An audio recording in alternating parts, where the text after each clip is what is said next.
Hello, welcome to the Minnesota Vikings absolutely demolished the Green Bay Packers post-game podcast. Matthew Coller here on Purple Insider, along with Paul Hodowanic of WCCO Radio, and the party is ensuing around me after most people have left the stadium, but still music, people milling around. So some background noise here as there is a lot of excitement for the result of this football game. And the other day, Paul, someone asked on the show for a fans only question. They said, what would have to happen for the Green Bay Packers to lose this game by 3 scores to the Vikings? And my answer was, well, pretty much everything would have to go in the best case scenario for the Vikings. Justin Jefferson would have to annihilate the secondary of the Packers. They would have to have Aaron Rodgers get super frustrated. Hunter and Smith would have to be all over Rodgers. He'd have to throw the ball away constantly. He'd have to be yelling at his wide receivers and coaches on the sideline. And then maybe you mix in a turnover. Some things go the wrong way for Green Bay and the right way for the Vikings. And wow, did we check every single one of those boxes right off the very start. A 75-yard touchdown is just taken off the board by Christian Watson's paws. Ball goes right through his hands, and right from that moment, you're like, okay, this is going to be one of those days where Aaron Rodgers is throwing the iPad or the tablet on the sideline, and he most certainly was. He looked flustered, frustrated, upset. He threw to running backs and tight ends all day, and the Packers – I don't want to give them any advice about how to play defense. I'm sure their defensive coordinator knows more than me about football. He could draw up some X's and O's that I wouldn't know about, but I would suggest maybe trying to cover Justin Jefferson. I mean, we have to give all the credit to Kevin O'Connell, the offensive scheme, the opening script, and the way in which they found ways for Justin Jefferson to get open. And then, of course, Justin Jefferson, a leaping catch at the end of the game, a diving touchdown at one point. I mean, open all day,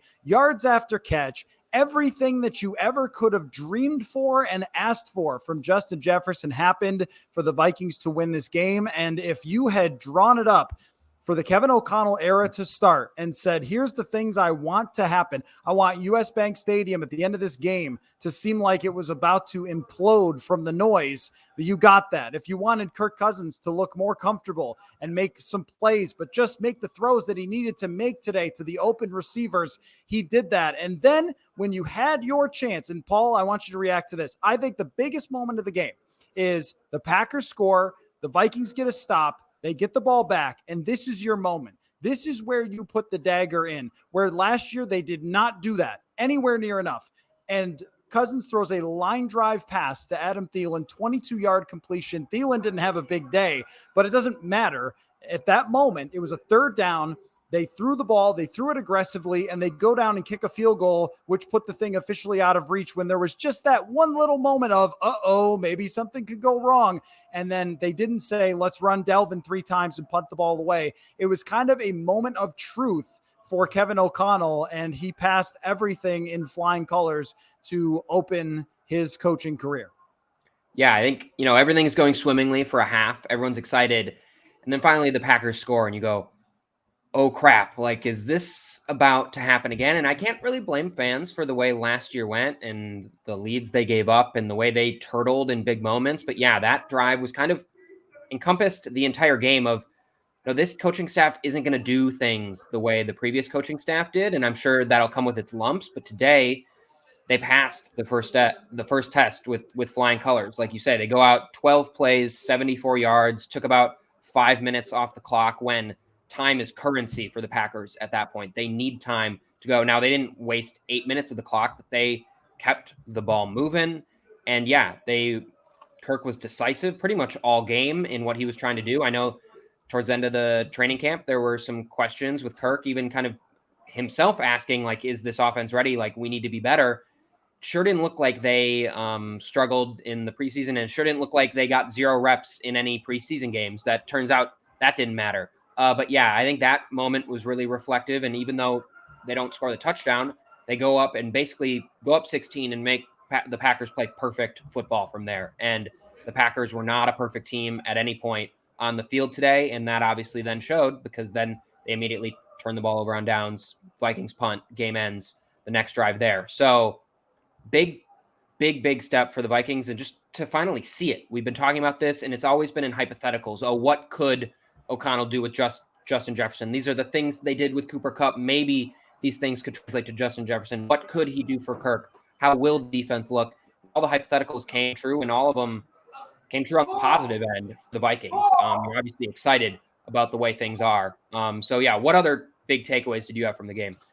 Yeah, I think that the offense being a real combination of some of the stuff that they like to do in the past with some of the stuff that Kevin O'Connell clearly wanted to do by opening it up and putting 5 wide receiving options out there, not necessarily 5 receivers, but having, Dalvin Cook line up at wide receiver sort of as promised, but also CJ Ham gets a touch and Ben Ellefson and Johnny Munt. You saw some of we're going to line up in an I formation and run a bootleg, which was effective at times, or we're going to hand the ball off, which was effective at times. And then you also saw, now we're going to spread it out. Now we're going to put 3 wide receivers in a bunch formation and run routes that confuse the Packers. And they also just forced a lot of mismatches, which is really like the defining factor of Sean McVay and Rams and Shanahan style football. The offensive innovators is, how can we find the best mismatch based on what their coverage is doing? And all of a sudden I'm seeing Justin Jefferson on Quay Walker and on Preston Smith. He's making catches against the Packers zone where you're like, how in the world, wait, was Jair Alexander playing in this game? Or he was rarely matched up against a corner on a lot of these catches, which was really incredible to see. And I think that scheme. Now, there's bigger picture questions that we could talk about later in the show, or that we can get to throughout the week about carrying this over and what it all means and how much is repeatable. But from this first game, I think a lot of it was repeatable, where you game plan really well. Your opening script is good, but not only that, it didn't like fall off after the opening script. They did have to punt a couple of times, but then they come back and find ways to produce points. And then again, like taking advantage of when things went wrong for the Packers. So the Packers fail on a 4th and 1 at the goal line. And then right away, it's a 64-yard play from Cousins to Jefferson, in which the Packers completely lost Justin Jefferson. Again, no idea how that happened. That's one of the things we'll have to look back at when we rewatch the game. But the point just being that there were many occasions where it wasn't just asking Justin Jefferson to do great things. Sometimes he did. The catch at the end where he reaches up, where he jumps up on I think it was a 3rd down and makes the catch over the corner. That's just greatness right there. That's him being Michael Jordan. But as far as the scheme goes and how they were able to create those mismatches, I thought, maybe part of it was really, really understanding the rules of the Green Bay defense and how it operates, that maybe Ed Donatel would have a good understanding. Mike Pettin would certainly have a good understanding. But when you're asking Kevin O'Connell to take this offense to a different place from where it was before, I think that's part of the formula. I don't think it was a perfect offensive day. And I certainly think that we would have been telling a little bit of a different story had Green Bay's offense been better and had they punched it in, or they should have had 3 touchdowns. Instead, they had 1 because of football and circumstances. Like, you're a yard away from 1, you're a dropped pass away from 1. So it was not like this absolutely flawless game where the door was never opened to the Packers and that the Vikings scored on every single play, kind of like, or every single drive like Buffalo did against the Rams, where I think they didn't punt until like the 4th quarter or didn't punt at all. So it wasn't exactly like that. And there's some things we could talk about that might be weaknesses still at him, right guard, offensive line. But the ways in which Cousins had easy completions throughout the day to his absolute best player is like the thing that makes the Rams what they were last year with Cooper Kupp. And to do that, like if you were naming things that you wanted to see the most, that probably would have been number 1. How is Jefferson used? What kind of day does he have? And it turns out to be a historic day for Justin Jefferson.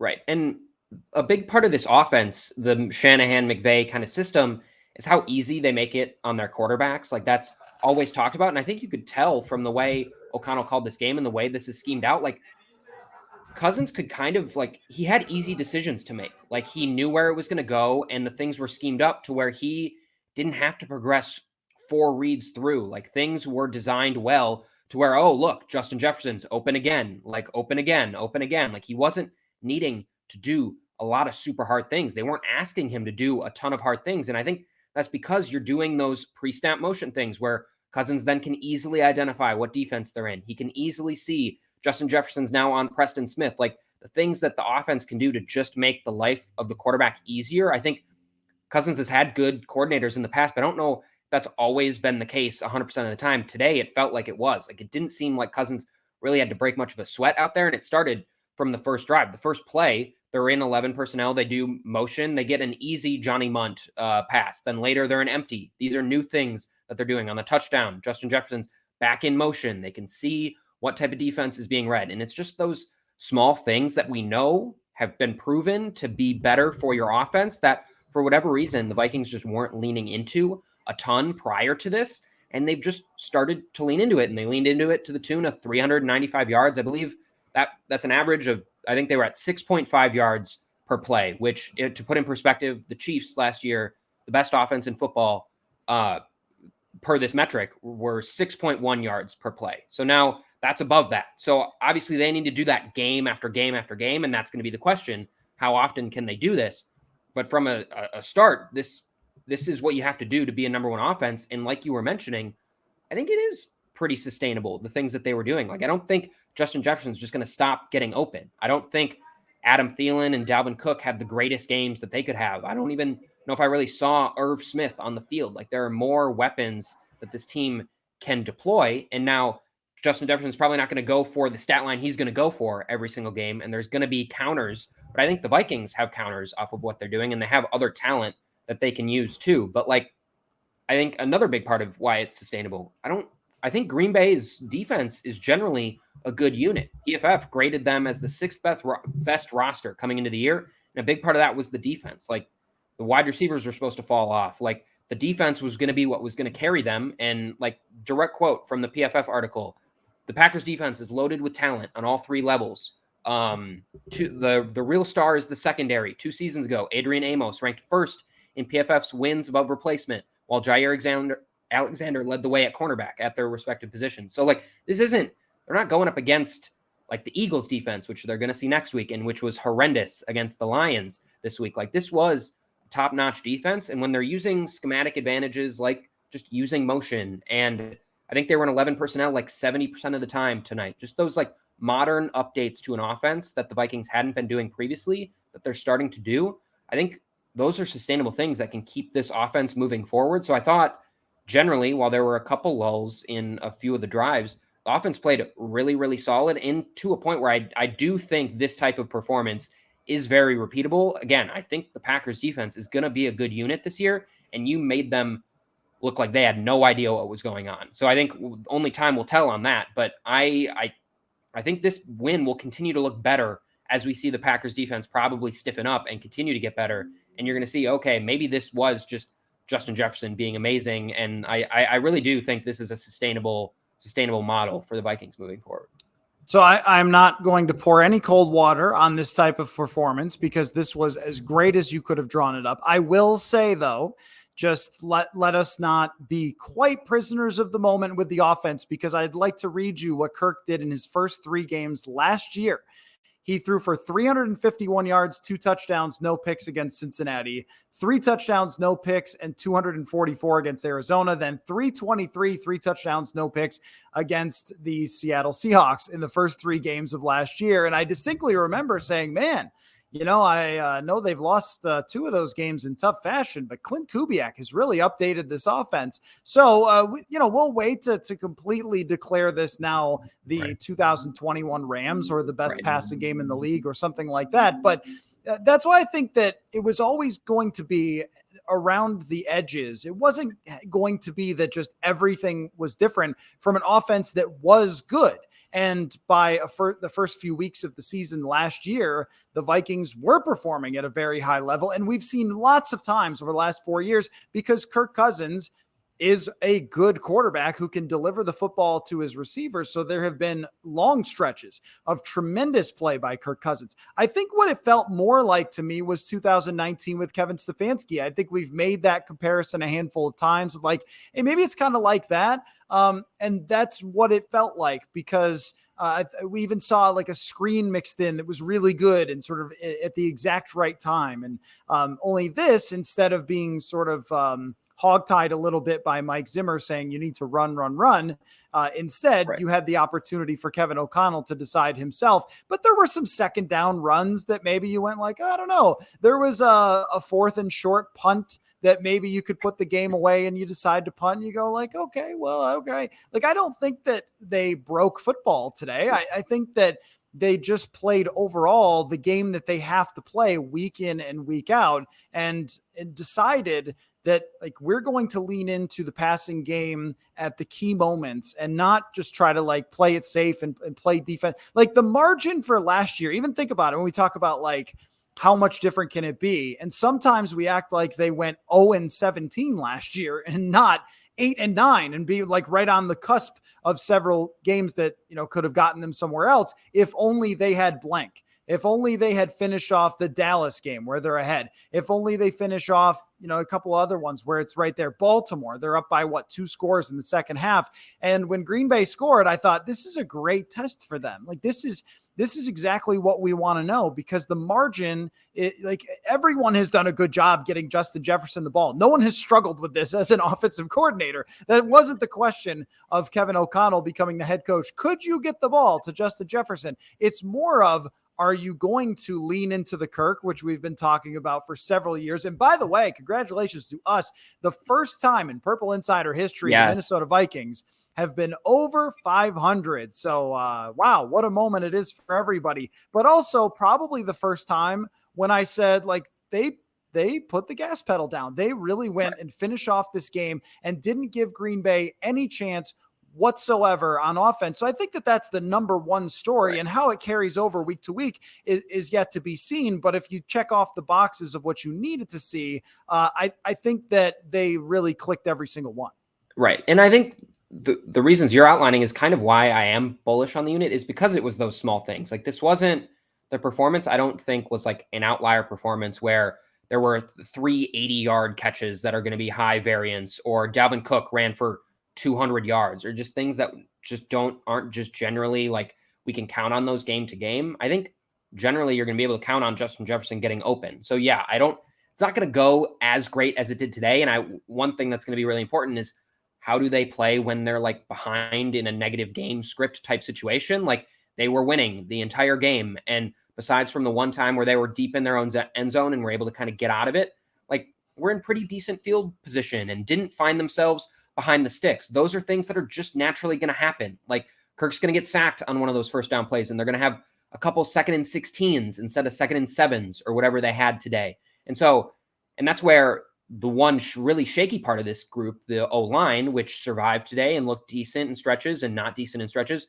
when it's in a negative game script and they're down and the team knows that they're going to have to pass, that's when this is going to get really interesting. And what can O'Connell scheme up there? And what can Kirk and Justin Jefferson do there when pretty much everyone in the building knows you need to pass right now? Like there was none of that in this game. They did their opening game script to pretty much perfection. They got a lead. They were able to build on that lead to get it to 10 points and 2 scores. And at that point, like you got the defense right where you want them, and you can do whatever you want. Like it's just not going to be the scenario that plays out every game. So where I think this is going to take a step back is when they're down or when teams kind of know what's coming. Today, I don't think because they were just up that wasn't going to happen. So I think those are when the efficiency is going to start to go down and Kirk's going to throw some picks and things like that. If they're up 13-0, 10-0 quick in the first quarter every single game, then yeah, a lot of these games might look like this, but that's just not the reality. So I think that's when things start to creep in. But from a game perspective of how things went today, I think this was sustainable. But yeah, I think as soon as some of those things start to happen and people know they can expose Evan Ingram like the way that the Packers did a little bit today, that's where it's going to get dicey and where this team's probably going to regress a little bit. But still, I think their mark of how high a ceiling they have, for me, jumped based on the performance that they had today. I think that's a big takeaway for me is I'm more optimistic about the ceiling of this offense than maybe I was coming in. Well, and I also didn't think that it was a disaster by any means on the offensive line today. I mean, I think I would probably, and we'll see what PFF says after looking at every play, but like I would give them a good grade for today. Yeah. Certainly, Kenny Clark at one point threw Ed Ingram, and Garrett Bradbury got beat by, I think they put Rashawn Gary over him at one point. Like, okay, well, that's a pretty tough matchup for him. And a lot of centers get beat. I saw Twitter freak out the minute it happened. And look, you should still be concerned about that because of what you said, like game script matters, or like how the game situation matters to how the offensive line performs. The more you're ahead, the easier it is.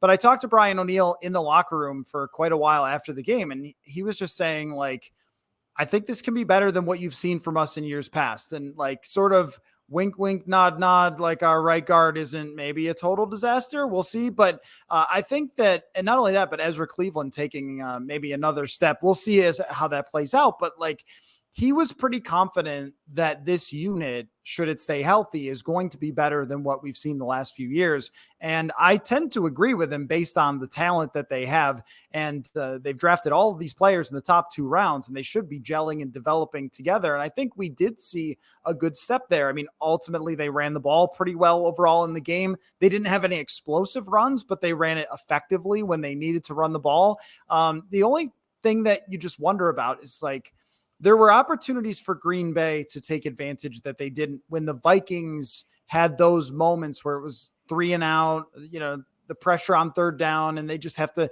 punt the ball away. That there's a few little pockets in this game where that happened, where it was not perfect, or where there was a second down run. And so now it's 3rd and long, and things that can be improved upon, or will just continue to be shortcomings that they will have to overcome with the pure skill that they have. But overall, I mean, you probably couldn't have asked for much more from the offensive line either. Now on the defensive side of the ball, sometimes a plan just comes together, right? Like everybody, I don't know how many phone interviews I did in Milwaukee and Green Bay and everything else this week. And what do you think the top question was? It was always like, so what's Zadarius Smith look like in training camp? Is Zadarius Smith going to come out and get a revenge game? Now, I will still continue to not believe in revenge games because I think Zadarius Smith is just good at football.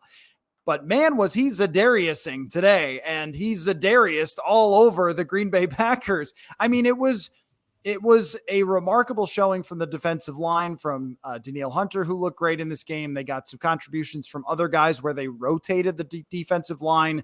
Aside from what should have been a 75-yard touchdown, the receivers were nowhere to be found. So the secondary got an overall good performance. Andrew Booth Jr. got banged up. We'll see where that goes. I have to wonder if that's going to be a thing. Yep. It's just going to happen. But other than that, they come out of this game, as far as I know, very healthy. There weren't any Cam Bynum disasters as he's taking over that position full time. Harrison Smith made some phenomenal plays on this day.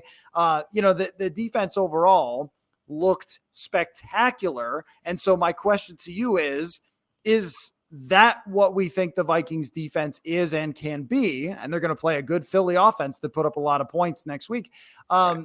Or was it entirely like Rodgers meltdown mode, similar to the 38-3 loss last year with New Orleans when they came out with week 1? They don't have any receivers, and he doesn't seem to know what to do with that. He's pointing at people. The broadcast is showing him on the sideline, super upset. He's taking lots of hits, and he's throwing the ball away all the time during this game. With no trust for his receivers at all. So was it on Rodgers' side helping the Vikings? Because it's easier to pressure him when he's screwing around back there, not throwing the football. Or was it the Vikings defense being very effective and causing Rodgers to feel that way?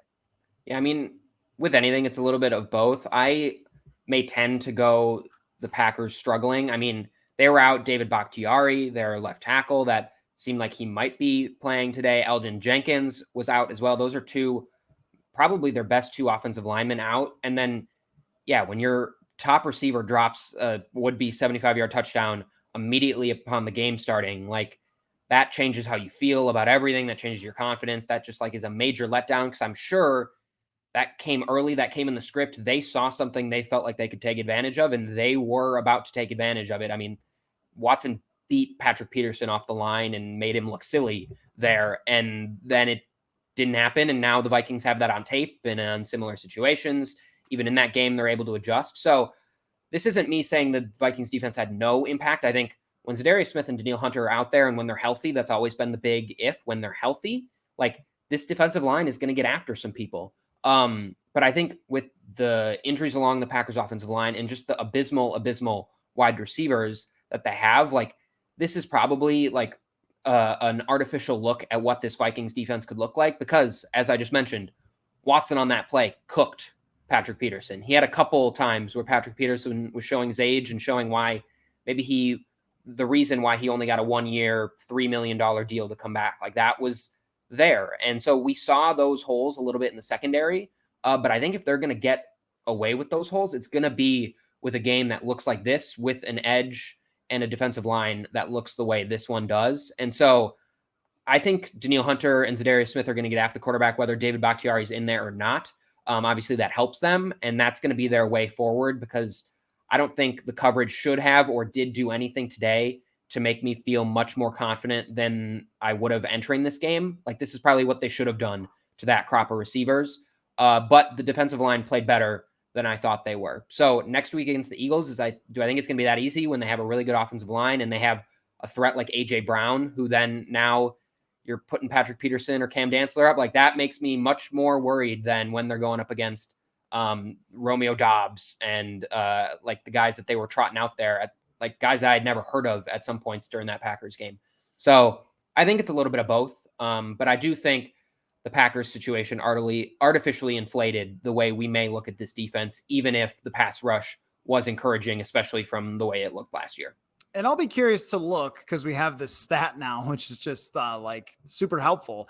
How many of those pressures, I think I could get the stat, came within 2.5 seconds. Like, that happened really quick. That's kind of the marker. If you have 2.5 seconds to throw as a quarterback, you've got plenty of time back there. I thought there was a lot of times where Rodgers did have time to throw, right. And there were the quote coverage sacks, but it was like, is that a receiver sack, or did they just, really mess with the quarterback the way that Ed Donatell has talked about on numerous occasions of, hey, we're going to show different looks and things like that. That's really hard to tell if that was the issue, or if just receivers were not running the routes, or if he didn't trust them. I mean, him getting a 75-yard touchdown taken off the board by the guy not catching the ball, Christian Watson, just was like perfect for the Vikings to set the tone of the game, because the best scenario was if Rodgers didn't trust his receivers, and then boom, right away, he does not trust his receivers for the rest of this game. Here's another point to be made, though, and why when we're talking about these systems that they have, how modern they are makes a difference, right? Like, there's a reason something is modern. That means because it's advanced. That means because it's been studied and looked at. They gave up over 100 yards on the ground today. 6.2 yards per carry. Did not matter at all that they did that. And that's the theory, right? It's like, if you give up 6 yards a carry and 100 yards, it's at times not going to feel very good. And they scored their one touchdown in part because they gave up, the Vikings gave up a couple of huge runs, but it's very hard to beat a team by just running over and over and over again. And so the Packers couldn't really stick with it, especially since the Vikings offense put up some points. They could not stick with it. Then they were, like you were talking about circumstantially, they were put into these situations where the Vikings could just pass rush. They could just play the two deep safeties. They could play deep zones that helped them out with these wide receivers. And they basically said, find your guy who's going to get open the way Davante Adams used to. And I see he was doing that for Derek Carr. If Davante Adams is in this game, I do think it's a little different. I mean, I think that this is a much closer game. The Packers offense is much more successful, but I mean, wow. Sammy Washkins is out there running around. Like, he made a catch, I think, in the third quarter. And I was like, oh yeah,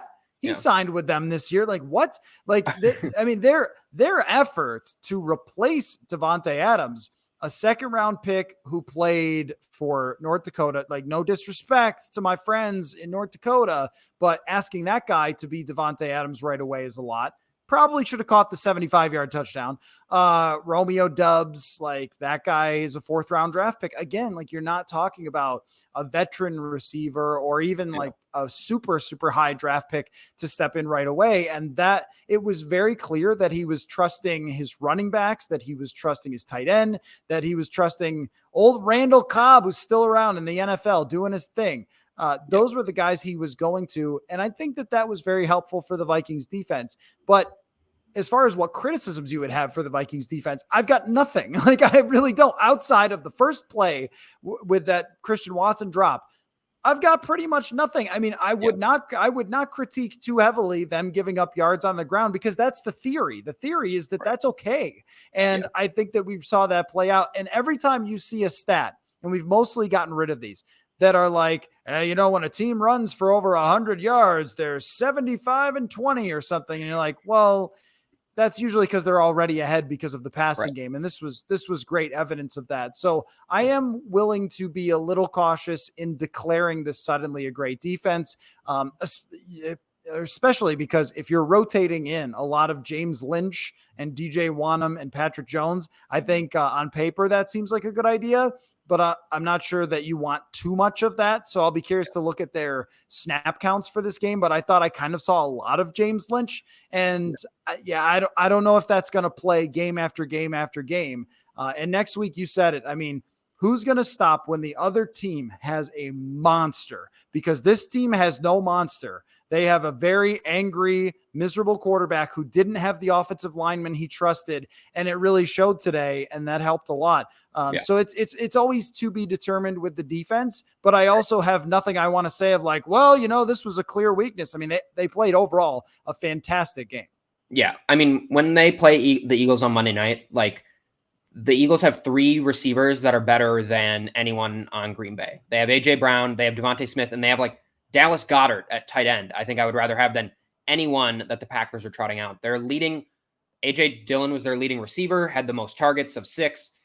Aaron Jones was second with 5 targets. Like, your running backs were your top 2 targets. Robert Tonyan, your tight end, also got 5 targets. Like, that's not the recipe you want, and it's just not.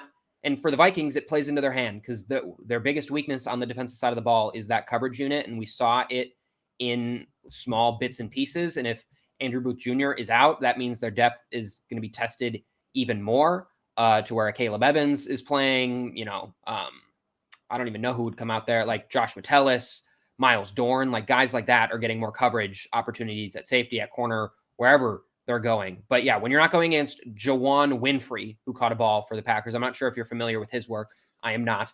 Then things are going to change a little bit. And I would push back only slightly on the running. I know it's obviously not as important as passing, and it's certainly fine when the other team's passing offense is as abysmal as the Packers were today. But like, flipping it on the Vikings side, like, one of the reasons Justin Jefferson was effective is because like the Packers had to at least be like known that they could run the ball and it would hurt them. And I think the Vikings are going to give up their yards, like 6.2, as you pointed out. I think 8 of their 18 carries went for first downs. That's not a good percentage, almost half. So yes, doesn't matter as much, even in the slightest, as the passing defense, but they clearly tried to address it, getting Harrison Phillips in here and adding Jordan Hicks. And like, they wanted to fortify the middle of the defense, one, to stop the run in part. And through one game, they didn't do that. Now, A.J. Dillon and Aaron Jones are probably one of the best tandem of running backs you're gonna face. So this might be kind of the worst that unit looks, just based on the runners they're going against.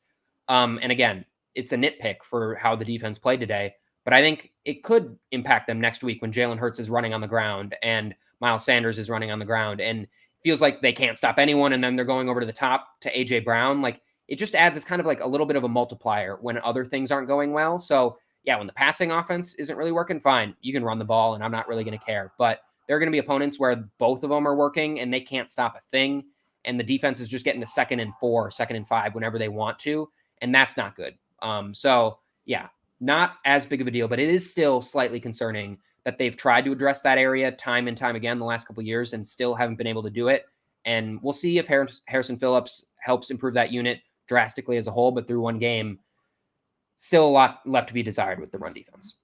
I don't disagree. I just think that it's part of their overall strategy to not focus too much on the run. Like, not that you want to give up 6 yards a carry every game. Of course you don't. Right. But if you're going to take that trade-off of flustering the quarterback with your coverage versus giving up, some big runs for first downs, you're going to take that because it's just so hard. Now, the thing is that it sort of reminds me a little bit of some times last year where if you're playing from ahead you're great with that. Like, oh yeah, run the clock out on yourself. Thanks. 6 yards to carry. Okay. Do it 15 times, right? Like, no, eventually you're going to have to throw the ball, and we're just going to wait until you do that. I like that theory. When you are losing, that theory does not work. And you have to stop the run when you are down. We just have not seen that yet. And you are expecting more from the middle of the defensive line that's supposed to be improved. But even last year, like, I looked at the numbers and how many expected points they gave up, it being the worst EPA run team. And it was like 40, above like a replacement or average level. Like, okay, well, over a season, 40 points being bad as a run defense isn't that bad. If you're bad as a pass defense, it's like 200. You know what I mean? Like, it's just so much different. And so you'll take that all day. And that might also, come into play with some of the rotations. They want to keep these guys fresh, but they don't really have a whole lot after. So again, it's sort of a give and take. Do you want your guys fresh for the biggest moments? Of course you do. So you're going to have to sacrifice at times that James Lynch, DJ Wan, and Patrick Jones will have to be out there. But overall, yeah, I think it is a nitpick. If they had gone into this year saying it's all we want to do with our lives is stop the run, it's all we ever care about, like, we're going to load the box, and then they ran for 6 yards, and I would say, like, I don't know what's going on there, but This is kind of how they do it, because it's like in basketball, you can't stop everything underneath and everything at the 3-point line. Like, those two things are far away from each other. So you kind of have to decide, are we going to be a team that protects the bucket and gives up some threes, or a team that protects the threes and sometimes gives up an easy bucket? I think that run and pass defense is kind of the same way. So here's the big question though, because for Vikings fans, this is entirely check the first box, celebrate Packers week. When you go to the office, if you still go to the office or the Zoom call or whatever, you've got the bragging rights. You feel very confident in the coaching staff from day one. You look at the roster and you're talking yourself into how strong it is. And you've got a good argument because a lot of people played well. It really, the question for me is about the other team. It's not even about the Vikings, because everything that we talked about being possible. Is it possible they could scheme well and throw it to Jefferson all the time and have a little bit better offensive line and have Zadarius Smith attack the quarterback? Like, all these things are stuff that we know the Vikings are capable of, and they just did it. But the Packers have more question marks, including, is this a blip on the radar, or is this a major concern for the Packers and thus opening the door for the Vikings to the division? The answer, I'm going to ban an answer from you. What's banned is we'll see. Like, you have to pick. Yep. Okay. So because obviously the answer is, like, Rodgers is going to the Hall of Fame. And so he will probably find a way, or they're going to grind teams out and they'll beat the worst teams and everything else. I don't think they have a crazy schedule, so they'll probably still win some games. We're not going to declare it over yet, but totally banning the words "we'll see" about this question. Would you say that there should be serious concerns over in Packerland about whether they can compete for the division and win the division, or is this just like today it didn't go well for them? I think they should. I mean, we've harped on it many times, but like, the wide receivers are just not good. They're not good at all, and maybe they will improve. They're very young. The group is very young, and I'm sure Rodgers and the team will coach them up, but he doesn't have the quick 8-yard slant route and out route to Devonta Adams whenever he wants it, like he's gotten in the past. And I think it's a major challenge for this team when they just have seemingly no talent. Like, when your top 2 target getters are your running back, that's just not the place you want to be as an offense. And yeah, okay, maybe they figure it out a little bit, but division games are big, and especially a division game against the team that you're probably fighting the division for. Like, this is one feather in the cap for the Vikings, a big feather in their cap as they move forward. And I think it immediately puts the pressure on the Packers. Now they have the Bears next week. That probably helps them. Home opener against the Bears.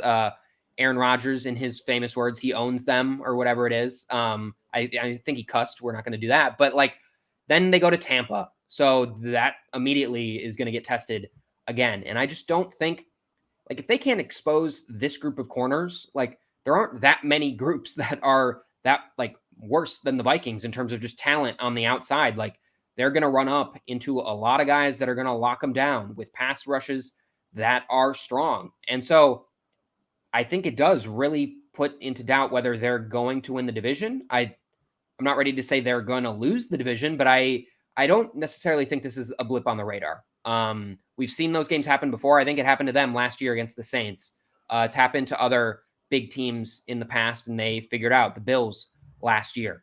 But I think one thing about those teams is you felt really good about the talent on the roster. If they just figure out the talent, then it'll all come together. And over the course of a 17-game season, usually it does. The Packers don't have the talent. So even if they figure it out, I don't know how much better it gets, because I just don't think the ceiling on these wide receivers are that outstanding.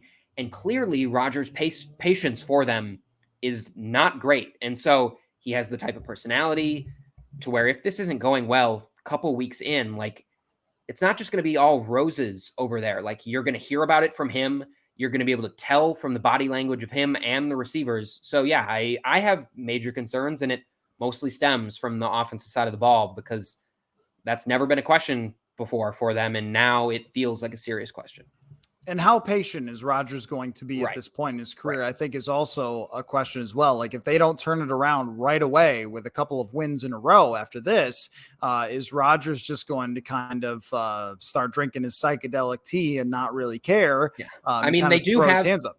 They have some easy opponents coming up. It's Chicago, Tampa, then they go New England, who look disastrous, both New York teams, and then Washington. So they play one playoff team in their next 6 games, but they have some let's get it right time before then they play Buffalo in week 8. So it wouldn't surprise me at all if they won out, but the way they look today, like, they've got to improve some things to even beat some of those bad teams, because it's not looking great. Yeah, no, I agree that they've got to figure out who they're going to throw the ball to, who's going to be their guy. And not knowing that today resulted in a huge win for the Vikings. But another reason to sort of slow the roll a little bit. I think you're absolutely right to say this is a major concern. This is not like, oh, well, it's Rodgers. I mean, I'm not going to count him out. But I'm also going to say that this is a big thing to overcome, because you don't have that player who is just going to show up and do it like Davante Adams. I also think that the league is showing us, by the way they're paying receivers, that the league also believes these receivers are driving the success of entire franchises. And Justin Jefferson, I mean, my gosh, like, if anybody is evidence of that, it's Jefferson, who drove the entire offense to a victory today. So I think it is a major, major concern for them. I'm not ready to throw dirt on the grave, especially because the Vikings have beat the Packers each of the last 2 years in decisive fashion in 2020 in Lambeau, and then here last year in a very good victory for the Vikings. So it's not like they never do this. Like, they do beat the Packers sometimes. It's that's what rivalry games are. I wanted to talk real quick about the funniest moment of the game for me that no one online seemed to really care about, but I was laughing hysterically. Also want to mention T-Pain was great at halftime. Shout out T-Pain. Yeah. All right. Look, if you think T-Pain is not good, go watch his Tiny Desk concert that he did for NPR, and then tell me that T-Pain is not a great singer. So he put on a show here at halftime. I'm just saying.